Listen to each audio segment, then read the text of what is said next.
പാർവതിയെ രാവിലെ തന്നെ പുതിയ ഹോസ്റ്റലിൽ ചേർക്കണമെന്നല്ലേ പറഞ്ഞത്. പിന്നെന്തിനാ ഇങ്ങോട്ട് വന്നേ? പാർവതി ജോലി കഴിഞ്ഞ് വൈകുന്നേരമേ ഹോസ്റ്റലിൽ കയറുന്നുള്ളൂ പറഞ്ഞു. എക്സ്ക്യൂസ് മീ, ഞാൻ പറയുന്നത് കൊണ്ടൊന്നും തോന്നരുത്. വാർഡനോട് സത്യമെല്ലാം തുറന്നു പറഞ്ഞാ നിനക്ക് നമ്മുടെ ഹോസ്റ്റലിൽ തന്നെ തുടരാലോ. എന്തിനാ പരിചയമില്ലാത്തൊരു സ്ഥലത്തേക്ക് വെറുതെ? പാർവതി അത് പറയില്ല. ഇനി അതിനെക്കുറിച്ചൊരു സംസാരം വേണ്ട. പാർവതി, ജോലി കയറിക്കോളൂ. വൈകുന്നേരം ഞാൻ ഹോസ്റ്റലിൽ കൊണ്ടാക്കാം. തൽക്കാലത്തേക്ക് ബാഗ് എന്റെ കാറിൽ തന്നെ വെച്ചേക്ക്.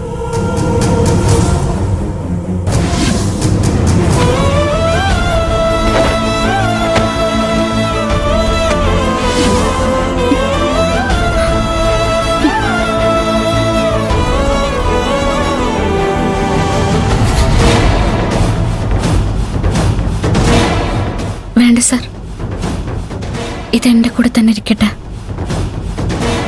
ഞാൻ സൂക്ഷിച്ചു വെച്ചോണം.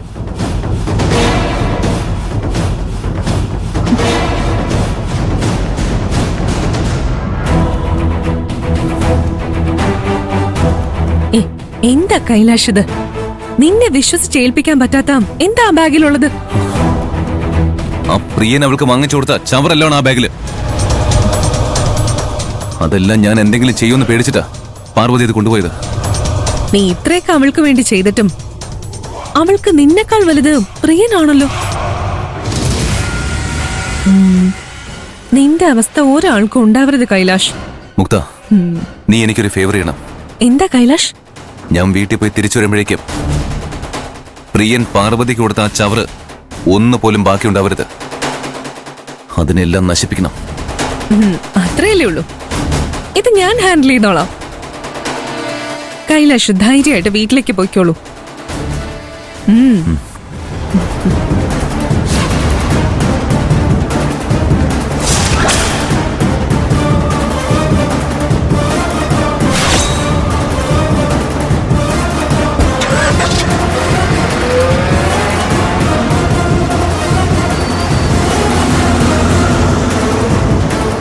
പാർവതിയോട് ഉടക്കരുതെന്ന് കൈലാഷ് പറയുമ്പോ പോലും ഞാൻ അവളെ വെറുതെ വിടാറില്ല. ഇപ്പൊ അവളെ അടിക്കാനുള്ളൊരായുധം അവൻ തന്നെ എന്റെ കയ്യിൽ തന്നിരിക്കുക. ഇത് ഞാൻ നന്നായിട്ട് ഉപയോഗിക്കും.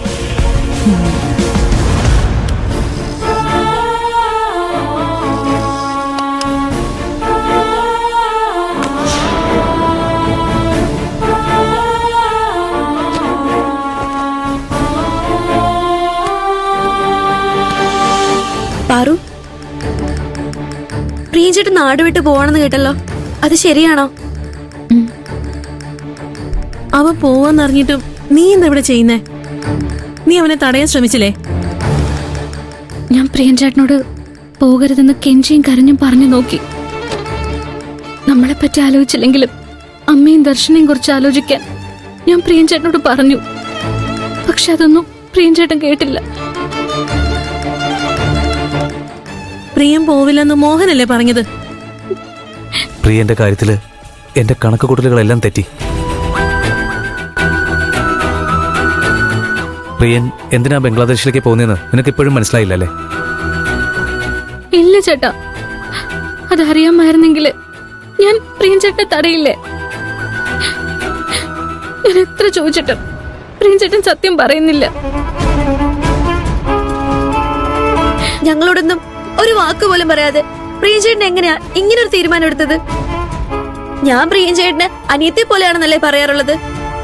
എന്നിട്ടിപ്പോ എന്നെ ഒറ്റയ്ക്കാക്കിട്ട് പോയില്ലേ? ഞാനതൊന്നും ഓർക്കാൻ കഴിയാത്ത ഒരു പൊട്ടിയാണെന്ന് പ്രിയഞ്ചേട്ടൻ കരുതി കാണും. പ്രിയഞ്ചേട്ടൻ ഒരിക്കലും അങ്ങനെ കരുതില്ല. മോഹന് പ്രിയനോട് ഒന്നുകൂടെ സംസാരിച്ചു നോക്കൂടെ? നമ്മളൊന്നും സംസാരിച്ചിട്ട് ഒരു കാര്യമില്ല. ഇനി പ്രിയം പോവാതിരിക്കണമെങ്കിൽ പാറു വിചാരിക്കണം. ഇവളെന്ത് ചെയ്യാനാ? പറയാൻ പറ്റുന്ന പോലെയൊക്കെ ഇവള് പറഞ്ഞല്ലോ. പാറു പ്രിയന് നമ്മളെ പോലെയല്ല. അങ്ങനെ എന്ത് പ്രത്യേകതയാ ഇവക്കുള്ളത്? നമുക്കെല്ലാം പ്രിയനെ ഈ കമ്പനിയിൽ വന്നപ്പോൾ ഉള്ള പരിചയമല്ലേ ഉള്ളൂ. പക്ഷെ പാറുവിനെ ഈ കമ്പനിയിലേക്ക് കൊണ്ടുവന്നതേ പ്രിയനാ. നീ പാറു, പ്രിയം പോകുന്നില്ല, നിനക്ക് വിഷമല്ലേ? അതെന്ത് ചോദ്യം മോഹൻ ചേട്ടാ? പ്രിയൻ ചേട്ടൻ പോവാണെന്ന് അറിഞ്ഞത് മുതല് മനസ്സില് എന്തെന്നറിയാത്തൊരു വേദനയാ. ജീവിതം അവസാനിക്കാൻ പോകുന്ന പോലെ തോന്നുന്നത്.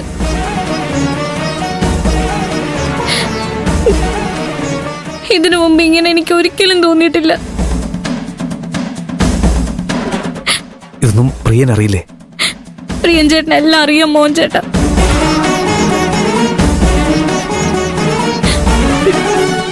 അവന് എല്ലാവരുടെയും മനസ്സറിയാൻ കഴിയും. നീ പറഞ്ഞിട്ട് നിന്നില്ലെങ്കിൽ പിന്നെ അവൻ പോകുന്നത് ആർക്കും തടയാനാവില്ല. ഇനി 3 വർഷത്തേക്ക് അവനെ കാണാൻ പോലും പറ്റില്ല.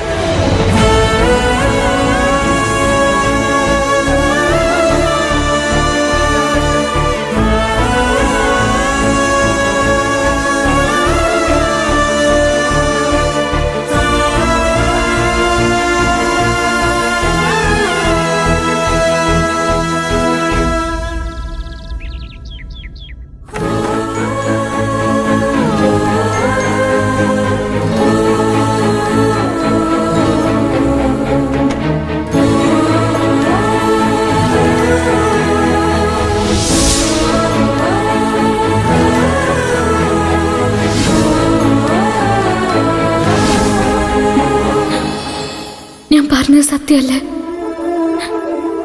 ഞാൻ ഈ വീട് വിട്ട് ഇറങ്ങിയാൽ പിന്നൊരു മടങ്ങി വരവ് ഒരിക്കലും ഉണ്ടാവില്ല.